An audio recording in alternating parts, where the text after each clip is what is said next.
Bonjour à tous. La conscience de l'unité. Donc, écoutez, c'est très simple. C'est tout simplement permettre l'idée d'imaginer que nous sommes tous le même être sur cette terre et qu'on fait partie de la terre et que nous sommes la terre aussi. Nous sommes le cosmos. Voilà. Alors, comment on en vient à cette conscience de l'unité? C'est un long travail. Mais quand même, on peut déterminer des grandes lignes. La première, c'est que nous, on a la Bible, hein, les Français, mais d'ailleurs, et tous les autres, hein, parce que j'ai bien lu des parts du Coran, des parts de la Torah, et des autres livres sacrés qui me sont tombés dans les mains. Voilà. Alors, Adam et Ève. Mais avant Adam, c'est Adam Kadmon. Adam Kadmon, en fait, c'est l'être qui, de sa côte, pour qu'il ne soit pas seul, s'est mis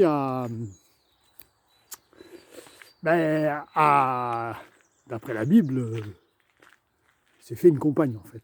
Voilà.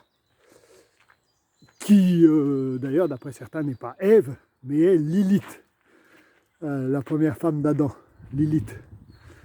C'est pas mal, Lilith, mais pas facile à vivre. Attention, il vaut mieux vivre Ève que Lilith, même si, à l'arrivée, c'est le même être.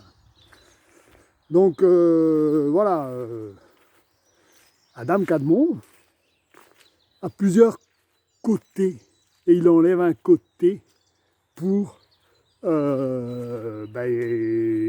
homme et femme.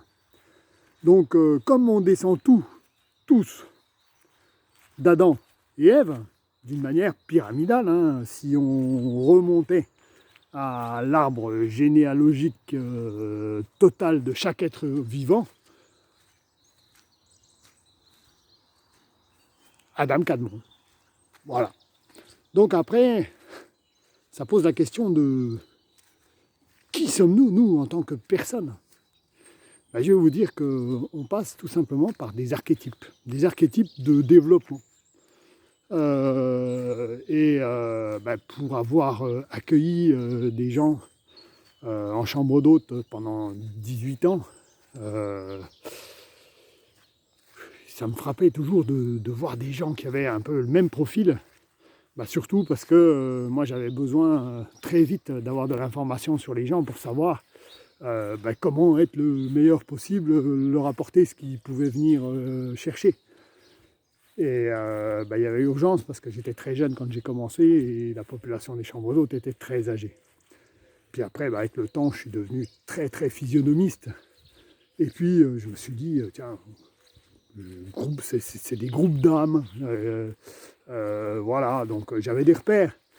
Puis après, bon, conscient, l'inconscient, on avance, hein, on ne met pas des heures parce que il faut pouvoir parler aux gens, les servir, puis leur apporter ce dont ils sont friands, c'est-à-dire du service. Voilà, hein, parce qu'il faut gagner sa vie, hein, et gagner sa vie, c'est souvent rendre service aux autres. Donc,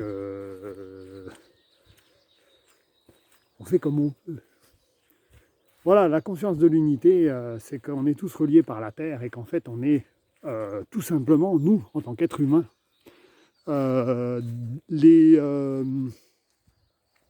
les créateurs de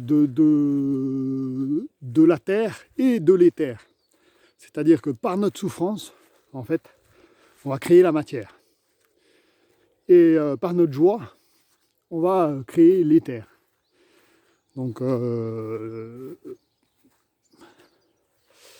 pouvez aujourd'hui, avec toutes les expériences de la physique quantique, la remise en cause des scientifiques, l'évolution des sciences en général, on peut en conclure cela, et donc l'homme est le système énergétique qualitatif avec les animaux, avec les arbres, avec tout ce qui pousse sur la terre pour nourrir la terre. Donc voilà, conscience de l'unité. Bah, c'est